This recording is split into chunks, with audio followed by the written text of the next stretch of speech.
आज हम एक बहुत ही दिलचस्प सवाल की तह तक जाने वाले हैं जो स्रोत सामग्री में उठाया गया है। क्या कुरान में भ्रूण के विकास का जो ब्यौरा मिलता है वो वाकई में 1400 साल पुराना कोई वैज्ञानिक चमत्कार है? और यही वो सवाल है जो इस पूरे मामले की जड़ है। सोचिए, एक ऐसी किताब जो 7वीं सदी में आई, वो उन बातों का जिक्र कैसे कर सकती है जिन्हें साइंस ने 20वीं सदी में जाकर खोजा। तो चलिए इसी दावे की एक एक परत को खोल कर देखते हैं। ये सब कुछ शुरू होता है कुरान की इस एक आयत से, सूरह अल मोमिनून, आयत 14। स्रोत का मानना है कि ये जो कुछ लाइनें हैं ये असल में इंसान के पेट में बनने की पूरी कहानी कहती हैं, उन स्टेजेस की कहानी जिन्हें समझने में साइंस को सदियां लग गईं। तो स्रोत सामग्री इस पूरी प्रक्रिया को 6 अलग अलग हिस्सों में बांटती है। हम एक एक करके इन सभी चरणों को देखेंगे और समझने की कोशिश करेंगे कि इनके पीछे का वैज्ञानिक तर्क क्या दिया गया है। पहला स्टेज है नुत्फा। अरबी में इसका मतलब होता है पानी या किसी भी तरल की एक बहुत ही छोटी सी बूंद। स्रोत के हिसाब से ये है फर्टिलाइज्ड ज़ाइगोट, यानी वो सबसे पहला पल जहां से जिंदगी की शुरुआत होती है।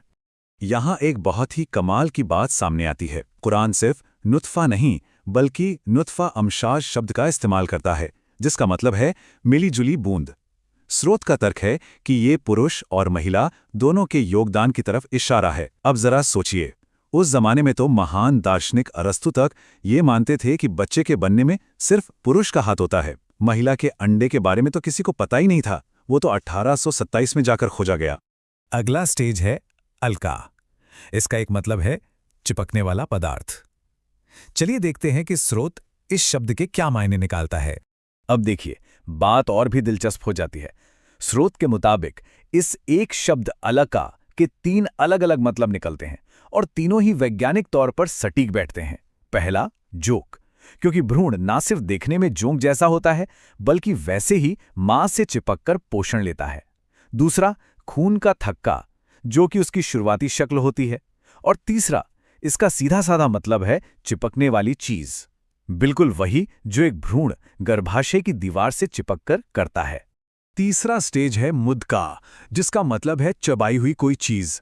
सुनने में थोड़ा अजीब लगता है ना, लेकिन स्रोत कहता है कि यह वर्णन भी हैरान करने वाला है। और इसकी वजह यह है, करीब 28 दिन के भ्रूण को अगर माइक्रोस्कोप से देखें तो उसमें सोमाइट्स नाम के उभार दिखते हैं, और ये उभार बिल्कुल वैसे ही लगते हैं जैसे किसी चीज को चबाने के बाद उस पर दांतों के निशान रह जाते हैं। ये एक ऐसी डिटेल है जिससे बिना माइक्रोस्कोप के देख पाना नामुमकिन था। इसके बाद स्रोत एक बहुत जरूरी क्रम की ओर ध्यान खींचता है। कुरान के मुताबिक पहले इज़ाम यानी हड्डियां बनती हैं और फिर लहम यानी मांस उन हड्डियों पर चढ़ता है। स्रोत का तर्क है कि ये आज के विज्ञान से एकदम मेल खाता है, जहां पहले कंकाल का ढांचा बनता है और फिर मांसपेशियां उसके चारों तरफ विकसित होती हैं। और आखिरी स्टेज है नशा उखरा, जिसका मतलब है एक दूसरी ही रचना। स्रोत के हिसाब से ये वो पल है जो वो सिर्फ एक बायोलॉजिकल चीज नहीं रह जाता बल्कि एक मुकम्मल इंसान की शक्ल लेना शुरू कर देता है, मानो उसमें एक नई जान डाल दी गई हो। अब इन सब दावों को सही से समझने के लिए ये जानना जरूरी है कि ये बातें किस जमाने की हैं। तो चलिए जरा टाइमलाइन पर एक नजर डालते हैं। अब जरा इस टाइमलाइन पर गौर कीजिए।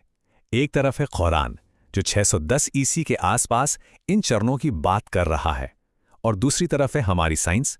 माइक्रोस्कोप वो आया लगभग 1000 साल बाद। स्पर्म सेल्स को पहली बार 1677 में देखा गया और महिला के एग यानी ओवियम की खोज तो 1827 में जाकर हुई। स्रोत का यही कहना है कि ये जो सैकड़ों बल्कि 1000 साल का फासला है ना, यही इस पूरी बात को इतना असाधारण बना देता है। अच्छा, तो उस समय के दूसरे ग्रंथ या वैज्ञानिक विचार क्या कह रहे थे? स्रोत सामग्री कुरान के इस वर्णन की तुलना बाकी प्राचीन ग्रंथों से भी करती है। स्रोत का तर्क है कि ये विवरण उस दौर में सबसे अलग था। उसके अनुसार बाइबल और तोरा में वर्णन सांकेतिक हैं, वैज्ञानिक नहीं। हिंदू वेदों में स्टेजेस का जिक्र तो है, लेकिन उनका क्रम आज के विज्ञान से मेल नहीं खाता। और जैसा हमने पहले देखा, अरस्तु का ग्रीक विज्ञान भी इस मामले में सही नहीं था, क्योंकि वो सारा श्रेय पुरुष को देता था, जबकि कुरान ने मिश्रित बूंद की बात की थी। तो इन सभी सबूतों और तर्कों को सामने रखने के बाद स्रोत सामग्री आखिर किस नतीजे पर पहुंचती है? अपने तर्क को वजन देने के लिए स्रोत दुनिया के एक जाने-माने भ्रूण वैज्ञानिक डॉक्टर कीथ एल मूर का एक बहुत ही दमदार कोटेशन सामने रखता है। ये वही हैं जिनकी लिखी किताब दुनिया भर की मेडिकल यूनिवर्सिटीज में पढ़ाई जाती है, और उनका ये मानना था कि ये जानकारी किसी इंसान की नहीं हो सकती, ये जरूर ईश्वर की तरफ से आई होगी, क्योंकि ये अपने वक्त से बहुत बहुत आगे थी। और बस यहीं पर स्रोत हमें इस बड़े सवाल के साथ छोड़ देता है कि जब कोई प्राचीन धार्मिक किताब और आज का मॉडर्न साइंस एक ही बात कहते नजर आते हैं, तो ये हमें आस्था, विज्ञान और ज्ञान के बारे में क्या सोचने पर मजबूर करता है। इस विश्लेषण को देखने के लिए बहुत बहुत धन्यवाद।